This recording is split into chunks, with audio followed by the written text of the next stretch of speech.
S ಬನ್ನಿ ಮತ ಚಲಾಯಿಸಿ ಬಂದ ನಂತರ ಮೋದಿ ಮಾತಾಡ್ತಾ ಇದ್ದಾರೆ ಅದರ ನೇರ ದೃಶ್ಯಾವಳಿಗಳನ್ನು ನೋಡೋಣ मीडिया मित्रों ने पढ़े कही कि हम लोगों ने देश में भारत की चुनावी प्रक्रिया कैसी है, चुनावी मैनेजमेंट कैसा है और दुनिया के लोकतंत्र के लिए ये बहुत ही बड़ा सीखने योग्य एग्जाम्पल है।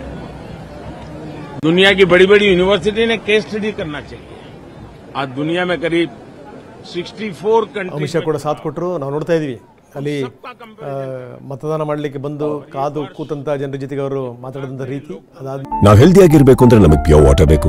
ನಮ್ಮ ಕಟ್ಟಡ ಹೆಲ್ದಿ ಆಗಿರಬೇಕು ಅಂದ್ರೆ ಪ್ಯೂರ್ ಇಂಡಸ್ 555D TMT ಬೇಕು. ಇಂಡಸ್ 555D TMT ಇಂಡಸ್ ಒಳಗೆ ನೆಮ್ಮದಿ ಹೊರಗೆ.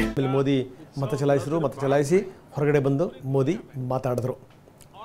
ಆಮೇಲೆ ಪ್ರಧಾನಿ ಬಹಳಷ್ಟು ಕಾರ್ಯಕ್ರಮಕ್ಕೆ ಹೋಗುವಂತ ಸಂದರ್ಭದಲ್ಲಿ ಹಾಗೆ ಈ ತರದ ಮತದಾನದಂತ ಸಂದರ್ಭದಲ್ಲಿ ಅವರ ಅಟೈರ್ ಕೂಡ ಬೇರೆ ಬೇರೆ ಸಂದರ್ಭದಲ್ಲಿ ನಾವು ನೋಡ್ತಾ ಇರ್ತೀವಿ. ಇವತ್ತು ನೋಡಿ ಅವ್ರು ಹಾಕಿರುವಂತಹ ವೇಸ್ಟ್ ಕೋಟ್ ಏನಿದೆ ಅದು ಈ ಕೇಸರಿ ಬಣ್ಣದ ಕೋಟ್ ಅನ್ನ ಅವ್ರು ಹಾಕಿದ್ದಾರೆ. ಈ ಮುಖ್ಯವಾಗಿ ಹೌದು ಈ ಸಂದರ್ಭದಲ್ಲಿ ನೇರವಾಗಿ ಪ್ರಚಾರಕ್ಕೆ ಅವಕಾಶ ಇರಲ್ಲ, ಆದ್ರೆ ಅವ್ರು ಧರಿಸುವಂತ ಬಟ್ಟೆ ಮುಖ್ಯವಾಗಿನೂ ಕೂಡ ಮತದಾರರಿಗೆ ಒಂದು ಸಂದೇಶ ಕೊಡೋ ಪ್ರಯತ್ನ. ಯಾವ ಟೈಮಲ್ಲಿ ಹೆಂಗೆ ಸಂದೇಶ ಕೊಡಬೇಕು ಅಂತ ತುಂಬಾ ಚೆನ್ನಾಗಿ ಗೊತ್ತಿದೆ. ಹೌದು, ಇದೆಲ್ಲದರ ಜೊತೆಗೆ ಅಮಿತ್ ಶಾ ನೋಡಿ ಅವ್ರು ಕೇಸರಿ ಶಾಲ್ ಹಾಕೊಂಡ್ಬಂದಿದ್ದಾರೆ. ಕೇಸರಿ ಶಾಲನ್ನ ಹಾಕೊಂಡ್ ಬಂದಿದ್ದಾರೆ. ಆಮೇಲೆ ಬೆಳಗ್ಗೆಯಿಂದನೇ ಕೂಡ ಯಾವುದೋ ಒಂದು ಬೇರೆ ಬೇರೆ ಈ ಧಾರ್ಮಿಕ ಕಾರ್ಯಕ್ರಮಕ್ಕೆ ಹೋಗುವಂತ ಸಂದರ್ಭದಲ್ಲಿ ನಾವು ಅಮಿತ್ ಶಾ ಅವರ ವಸ್ತ್ರವನ್ನ ನಾವು ನೋಡ್ತಾ ಇರ್ತೀವಲ್ಲ, ಅವ್ರು ಹಾಕುವಂತಹ ಅದೇ ರೀತಿಯಾದಂತಹ ವಸ್ತ್ರ ಇವತ್ತು ಕೂಡ ನೋಡಿದ್ವಿ. लोकतंत्र के महायज्ञ में जो भी जितनी आहुति दे रहा है सब अभिनंदन के अधिकारी हैं।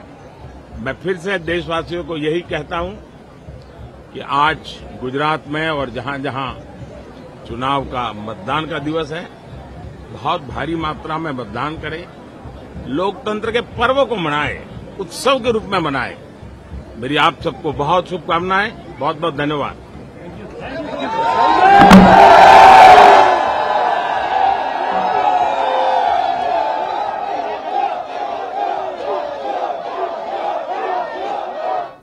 ಇನ್ನು ಅವರು ಮತದಾರರಿಗೆ ಮನವಿ ಕೂಡ ಮಾಡ್ಕೊಂಡಿದ್ದಾರೆ. ಮಲ್ತೇಶ್ ಏನೋ ಅಂದ್ರೆ ದಯವಿಟ್ಟು ನಿಮ್ಮ ಹಕ್ಕನ್ನು ಚಲಾಯಿಸಿ, ಎಲ್ಲರೂ ಕೂಡ ದಯವಿಟ್ಟು ಮತದಾನ ಮಾಡಿ ಅಂತ ಇದಕ್ಕೆ ಸಂಬಂಧಪಟ್ಟಂಗೆ ಟ್ವೀಟ್ ಕೂಡ ಮಾಡಿದರು ಪ್ರಧಾನಿಯವರು.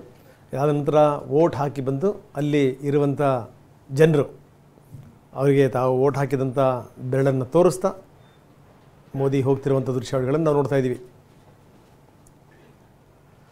ಅಹಮದಾಬಾದ್ನಿಂದ ನೇರ ದೃಶ್ಯಾವಳಿಗಳನ್ನು ನಾವು ತೋರಿಸ್ತಾ ಇದ್ದೀವಿ. ವೋಟ್ ಹಾಕಿ ಬಂದಂಥ ಪ್ರಧಾನಿ ಅದಾದಮೇಲೆ ಈಗ ಮತ್ತೆ ಜನರ ಬಳಿಗೆ ಬಂದಿರುವಂಥ ದೇಶದ ಪ್ರಧಾನಿ. ದಯವಿಟ್ಟು ಎಲ್ಲರೂ ಕೂಡ ನಿಮ್ಮ ಹಕ್ಕನ್ನು ಚಲಾಯಿಸಿ, ಹೆಚ್ಚಿನ ಮತದಾನ ಮಾಡಿ.